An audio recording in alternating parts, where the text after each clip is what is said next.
आधी रात हो चुकी थी। चारों तरफ डरावना माहौल था। रामनगर के पुराने डाकघर से ठक ठक की आवाज़ें आ रही थी।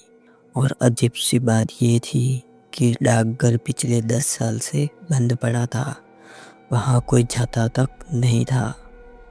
फिर दरवाज़ा किसने खटखटाया और किसके लिए? रामनगर के बीचों बीच बना वह डाकघर अंग्रेज़ों के ज़माने का था। मोटी लाल ईंटों की दीवारें, ऊपर टूटी हुई खिड़कियां और दरवाजे पर जंग लगा हुआ ताला जो बरसों से वैसे ही लटका था।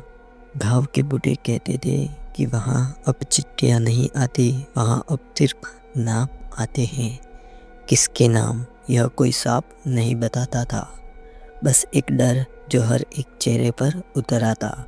उस रात अर्जुन, जो शहर से पढ़ाई करके लौटा था, अपने घर की छत पर लेटा हुआ मोबाइल देख रहा था।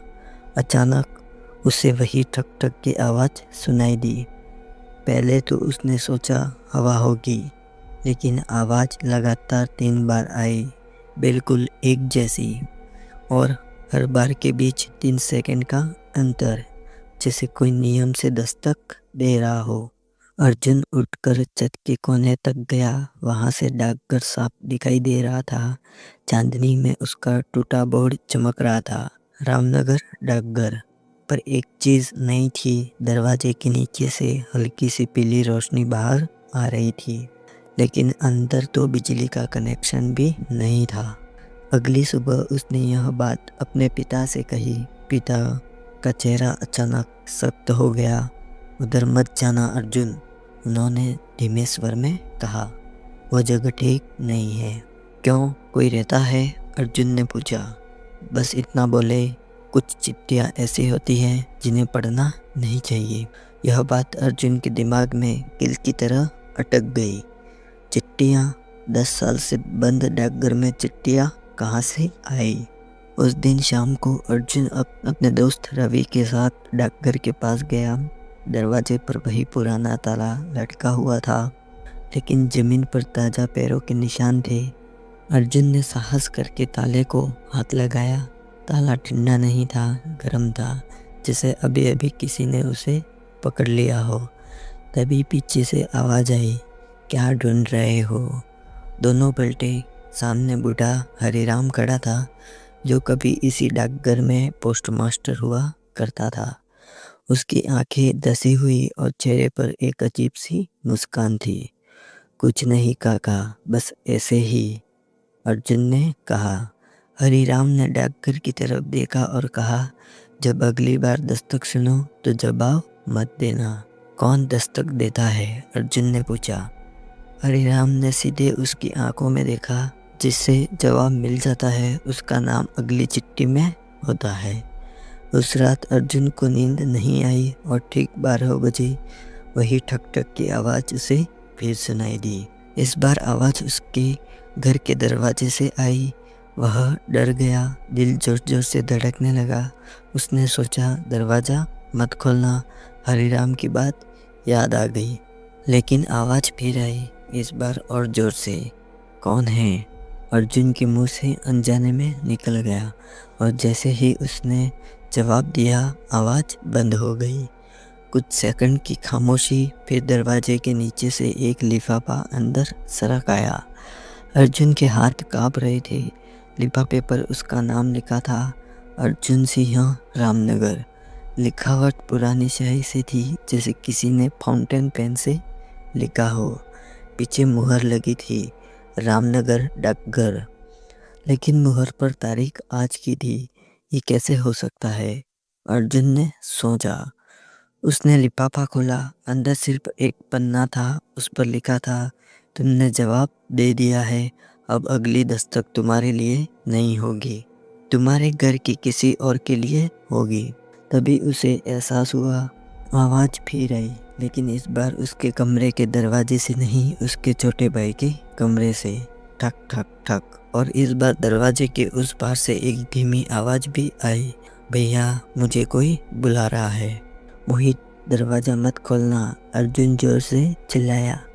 पर भैया वो कह रहे हैं कि चिट्ठी तेरे नाम की है। अर्जुन का दिल जैसे रुक गया। अचानक खटखटाहट बंद हो गई।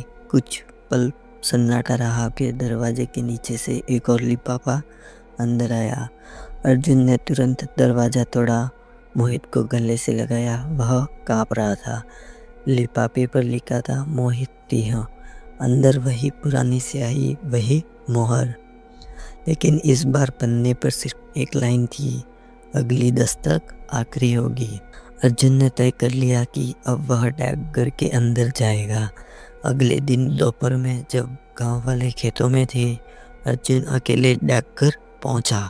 ताला अब भी लगा हुआ था, लेकिन इस बार उसने देखा ताला असली नहीं, वह सिर्फ बाहर से ही लटका हुआ था। दरवाज़ा हल्का सा धक्का देते ही खुल गया।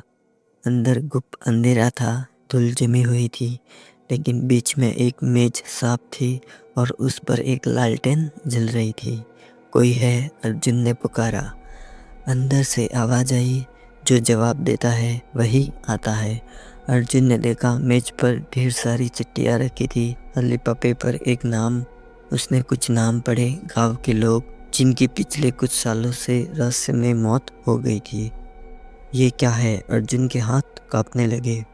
पीछे से आवाज़ आई, ये अधूरी बातें हैं। वह मुड़ा, हरिराम उसके पीछे खड़ा था। तुम? हरिराम ने लंबी सांस ली।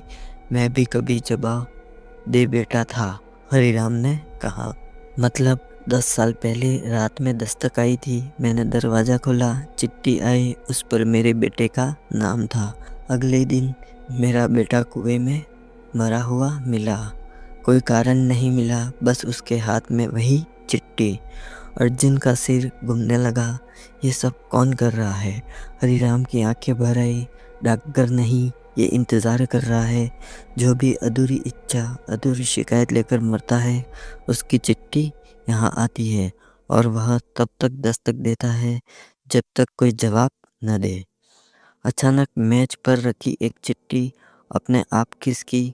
अर्जुन ने देखा, उस पर लिखा था अर्जुन सिंह। अर्जुन ने कांपते हाथों से चिट्ठी खोली। उसमें लिखा था, सच जानना चाहते हो तो अगली दस्तक खुद दो। कमरे की दीवार पर एक पुराना लकड़ी का दरवाज़ा था, जो पहले वहाँ नहीं था। उस कमरे में पूरा रामनगर बैठा था। सभी लोग जो पिछले 10 सालों में मरे थे, वे कुर्सियों पर चुपचाप बैठे थे, आंखें खुली हुई, जैसे किसी के इंतज़ार में बैठे हों। कमरे के बीच में एक बड़ा रजिस्टर रखा था। उसके पहले पन्ने पर लिखा था, जवाब देने वालों की सूची। अर्जुन ने पन्ने पलटे। हर नाम के आगे तारीख थी और समाप्त लिखा था। आखिरी नाम हरिराम का बेटा, और सबसे नीचे खाली जगह थी। तभी पीछे से दरवाज़ा बंद हो गया। कमरे में बैठे सभी लोग एक साथ अर्जुन की ओर देखने लगे। डर ही दस्तक है, आवाज़ फिर आई। रजिस्टर अपने आप खुला, कलम उठी, नाम लिखा जाने लगा, अर्जुन। नहीं नहीं, मेरा नाम मत लिखो, अर्जुन चिल्लाया। तभी उसे याद आया, हरिराम ने कहा था ये अधूरी बातें हैं। अर्जुन जोर से बोला, मैं सुनने आया हूँ, किसकी शिकायत है? कमरे में सन्नाटा छा गया। एक बूढ़ी औरत उठी, मेरी चिट्ठी कभी नहीं पहुँची थी मेरे बेटे तक। एक किसान बोला, मेरी जमीन के कागज दबा दिए गए थे। अर्जुन समझ गया, ये सब अन्याय है जो लोगों के साथ हुआ है। अगर ये सब मैं ठीक कर दूं तो रजिस्टर रुक जाएगा। अगले कई हफ्तों तक अर्जुन गांव में लोगों के पुराने मामले खोलता रहा। जमीन के कागज ढूंढे, अधूरी चिट्ठियाँ पहुंचाई, हर शिकायत को सामने लाया। हर बार एक नाम रजिस्टर से मिटता गया। आखिरी दिन वह फिर डाकघर पहुंचा। अंदर अब कोई नहीं था, मेज खाली थी, लालटेन बुझी हुई। रजिस्टर के आखिरी पन्ने पर सिर्फ एक लाइन लिखी थी, डर खत्म, दस्तक खत्म। अर्जुन ने चैन की सांस ली, लेकिन जैसे ही वह बाहर निकला, दूर किसी और गांव से वही आवाज़ आई, ठक ठक ठक। तो दोस्तों, ये डरावनी कहानी कैसी लगी? अगर आपको ये कहानी पसंद आई हो तो हमारे चैनल को सब्सक्राइब करें, वीडियोस को लाइक करें और ज़्यादा से ज़्यादा शेयर करें। धन्यवाद।